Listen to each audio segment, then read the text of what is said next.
Hi everyone, and welcome back to Cardiac Radio for Teens. For those of you who don't know, I'm Bia, and Cardiac Radio for Teens is a place where teens come together with other teens to learn about Spiritist teachings and topics, because sometimes it's not so easy to learn from books or from lectures, so hopefully here we can put it to real life aspects and make it make more sense in our heads, because hopefully if we're able to make more sense of it, we'll be able to practice it more, and we'll evolve ourselves faster. As we all know by now, we've been reading through the Spiritist book together, and going through every little bit so we can understand why the Spiritist doctrine came to be and what it's truly about, what's the fundamental principles of it. For the last few weeks, we've been talking about the Spiritist hierarchy, or the Spirit hierarchy, and which is kind of like the level in which we stand in the spirit world. So there's the pure spirits all the way to the top. If we're looking at it like a pyramid, there's the pure spirits all the way to the top, who are all the spirits such as Jesus. They're highly evolved, they're amazing.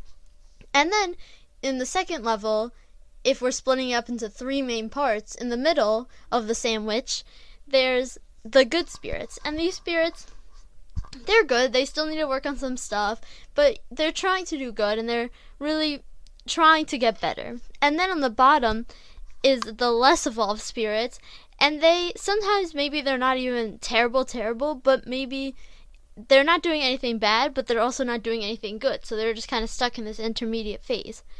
And then we saw that the Spirits book, they split it up, these three sections all together, they split it up into 10 other sections. 5 sections in the third group, 4 in the middle group, and 1 at the top, the pure spirits. So last week, and the past few weeks, we've talked about those, and we went into the different levels for the third and second, but we're going to leave off today, we're going to finish off talking about the first level spirits. So let's get right to it. So this begins right at question 112. General characteristics. No influence from matter. Absolute intellectual and moral superiority in relation to the spirits of the other orders. And just a reminder that usually it's a question that was asked to the spirits and then the spirits answered, and sometimes Allan Kardec puts his own comments in. But for these questions, when we were talking about the hierarchy, it's not really a question, they're just kind of explaining to us what the levels are. So there's not exactly a question, but they're just giving us information. So here they said that the general characteristics of this first order is that they have no influence from matter. So like here on Earth, how we're so attached to material things, they have no attachment. They're like, okay, that's matter, that's not important. They're completely past that.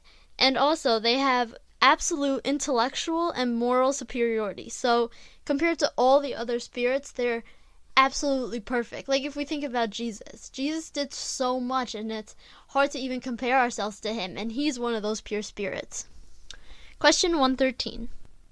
First and only class.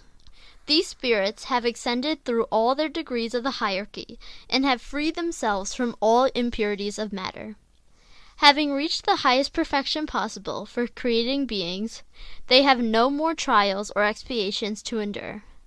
Moreover, because they are no longer subject to reincarnation in perishable bodies, they live eternally in the bosom of God.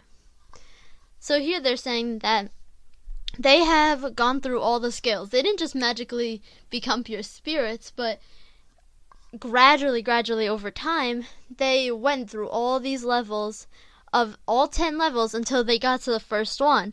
And now they're at the first one, they're free from all impurities. They don't have anything that could harm them, that's wrong with them. And since they don't have anything that's wrong with them, no impurities at all, they don't have any more trials. So sometimes maybe spirits are good, but they still need to perfect their patience or perfect something. These spirits, no, they have nothing else to perfect. They have no more trials. They're completely perfect.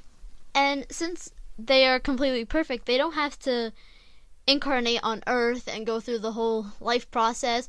Of course, Jesus did to teach us an example, but it wasn't for his benefit. It wasn't because he had to learn something.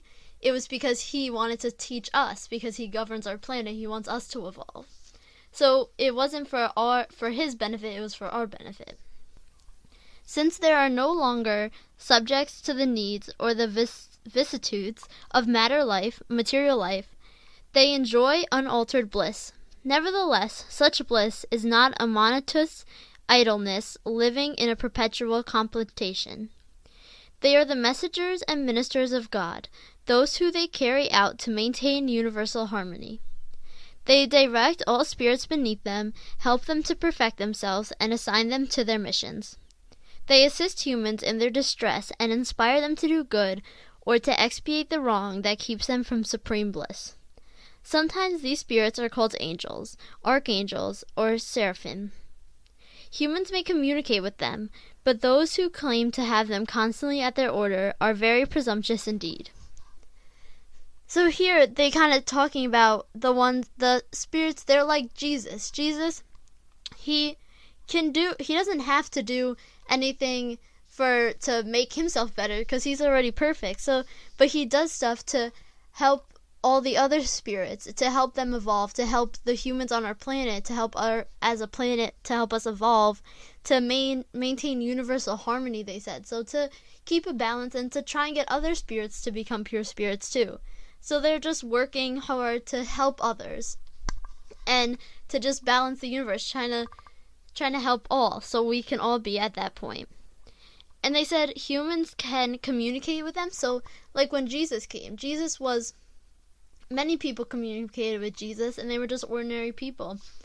And if that spirit wants to, they can communicate as a spirit to the person.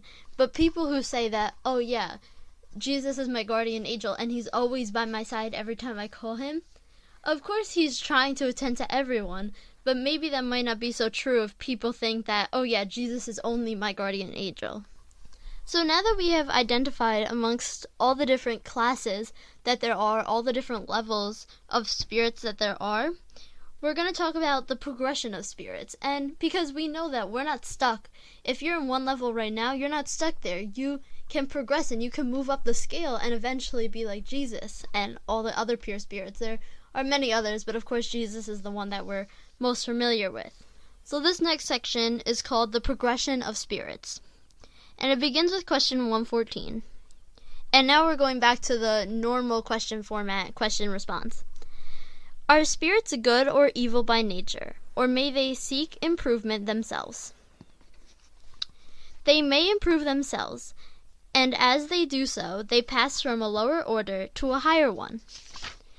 So that question is pretty straightforward. So they're saying that we can evolve and we can improve ourselves, and as we improve ourselves, as we get better, we'll move up the scale. We'll move up the different levels from the bottom eventually all the way to the top. Question 115. Have some spirits been created good and others evil? God has created all spirits simple and ignorant, without knowledge. God has given each of them a mission. It is aimed at enlightening them and progressively leading them towards perfection through knowledge of the truth in order to draw them near. In that perfection, they will find eternal bliss without any troubles. Spirits acquire knowledge by experiencing the trials that God has imposed on them. Some humbly accept these trials and thus arrive more quickly at their destination, where others cannot endure them without complaining. Thus, through their own fault, the latter ones remain far from the perfect and bliss promised to them. So here they're saying, so are some spirits all created at the top already and some are all the way at the bottom evil? And this is really a famous quote that I hear all the time, and I'm sure you guys all hear all the time, that God created all spirits simple and ignorant. So that means without knowledge. So he created us all the same, and he didn't create us bad. He didn't create any spirits evil. He just created them without knowledge. And you have to go through life. You have to learn. You have to go through things so you can gain that knowledge and improve yourselves. And they're saying that God gives us tasks that we have to accomplish, that we have to overcome, trials that we must succeed at. And when we succeed at these trials, we become more evolved. Say we get a trial, oh, you have to be patient to this person. And if you succeed and you overcome that and you become patient, then you're one step ahead and you keep moving through all these trials. And then they're saying that how quickly we get there is our own responsibility, because if we say, okay, I have this trial, I need to do this, I need to better myself, then we'll get there faster than if we're complaining and we're not going to do it because we're stubborn. Then we're going to be stuck at that trial for a long, long time until we overcome it, because eventually we're going to have to overcome it anyway, so it depends on us how fast we want to overcome that. And then there's a follow-up question, and it says, then are all spirits at their origin ignorant and inexperienced like children who gradually acquire their knowledge they lack by passing through the different phases of human life? Yes, that is an accurate comparison. How much children improve depends on their behavior. Rebellious children remain ignorant and imperfect. However, human life has an ending, whereas that of spirits extends to infinity. So they're saying that, yeah, it's a good comparison to children. So when you're a baby, when you're born, you don't know anything except, okay, I'm hungry, let me cry. You don't even know how to speak. Okay, I'm hungry, I'm going to cry. Okay, I'm tired, I'm going to cry. I'm going to sleep, I'm going to eat. That's it. So you have very limited knowledge. You just don't know anything. You're inexperienced. You haven't gone through anything. But as you get older, as you go through different phases of life, you learn more and more. By the time you're 5, you already know how to talk. You may know how to write some stuff. And then as you get older, you can start writing essays and all this stuff. And then when you're an adult, you go through even more knowledge. So it's a good comparison, and that's what happens. But if the child is rebellious and they refuse to learn how to write when they're younger, when they're older, they're still not going to be able to write. But if the child is really trying when they're younger, if they're trying to write, if they're trying to learn, then they'll get better, and then eventually when they're older, they'll be great writers. So the only difference between this comparison is that eventually the human life is going to end. There's going to be a point where it's like, okay, it's over. But for the spiritual world and for the spiritual life, it goes on for infinity. So you can be stuck at that same thing. If you're stubborn and you're not trying to learn how to write, you'll be stuck there learning until you learn to write. You'll be stuck there for years and years and years and years. And since it goes on for infinity, there's no lack of time. You're just going to stay there until you do it, until on your own terms you do it. Question 116. Are there spirits who remain forever in the lower levels? The spirits answered, no, all will become perfect. They change absolutely slow, for as we once said, a just and merciful Father cannot banish his children forever. Do you think that God, who is so great, so good, and so just, could be worse than you yourself? So they're saying that are some spirits going to be stuck at the bottom level forever? They're just going to stay there because they're so bad that they're just going to be stuck there? And they say, and God said, and the Spirit said, no, all will become perfect. Because think about it, if even us, if we're like, oh, although he's bad, we should give him a second try. So if we believe that people deserve a second chance, if they deserve to improve and get better and to have a chance to get better, then why wouldn't God? Why wouldn't God see us and give us a second chance? And sometimes we think of spirits such as the one of Adolf Hitler, and we think, how horrible, how are they ever going to become to Jesus' level? But eventually, it's going to take a long time, but eventually they'll get there with improvement. So even if spirits seem really, really bad, they'll eventually get to perfection. And we have all of infinity to try, so it just depends on how eager we are to get there and how eager we are to learn. So no matter who we are, we're all going to reach that level of perfection. Question 117. Does it depend on spirit themselves to hasten their advancement towards perfection? So the question is asking, does it depend on the spirit? If they want to evolve faster, does it depend on the spirit? And the spirits answered, absolutely. The amount of time it takes them depends on their desire and submission to God's will. Doesn't a well-behaved child learn faster than one who is obstinate? So they're saying that, of course, if the spirit is eager to learn and they're willing to learn and they want to advance, then it'll happen faster because they're making an active effort to do better. But if they're not doing anything at all, if they're like, oh, whatever, I'll get there eventually, then it's going to take them longer and longer until they go over that trial. It's like a test. If some kids, they want to do really good so they don't have to do the test again or the class again, then they're going to study and they're going to try hard and they're going to ace the test and then they're going to be able to move on. But some kids who don't care, they're just like, whatever, they'll fail the test and then they'll have to do it again and then again and then again until they pass it, until they pass that class. So it just depends on the spirit and how hard they want to progress and how hard they want to move on. Question 118. Can spirits regress? So this means instead of improve, they're going backwards, they're getting worse. The spirits answered, no. As they progress, they gain an understanding of what is holding them back from perfection. When a spirit finishes a particular trial, it never forgets the knowledge it acquires. A spirit may remain stationary, but it never regresses. So basically they're saying that once you learn something, it's yours. Someone can't take that away from you. If you already learned how to write, then you learned how to write. And maybe something tragic happened and you lose both of your hands, and then maybe you're stationary, you won't improve your writing, it won't get better for right now, but you still know how, and that's what's important. You already have that knowledge, that knowledge will stay with you forever. It can't just be taken away from you. So you may not improve anything, but you'll never go backwards. You'll just stay in the same spot until you improve. Question 119. Could God exempt spirits from the trials that are required of them to reach the first order? The spirit said, if they had been created already perfect, they would not deserve and enjoy the benefits of the perfection. Where would the merit be without the struggle? Besides, inequality among them is necessary for their personalities to develop, while the mission entrusted to them in the various degrees of the hierarchy resides in the different providence to ensure the harmony of the universe. So they're saying, could God just be like, oh, you don't have to do that trial, you can just move straight to perfection? And they're saying that what would be the point? It's like when you're studying for a test. If you study for a test and then you get an A on it, you feel rewarded, you feel happy because you really worked hard.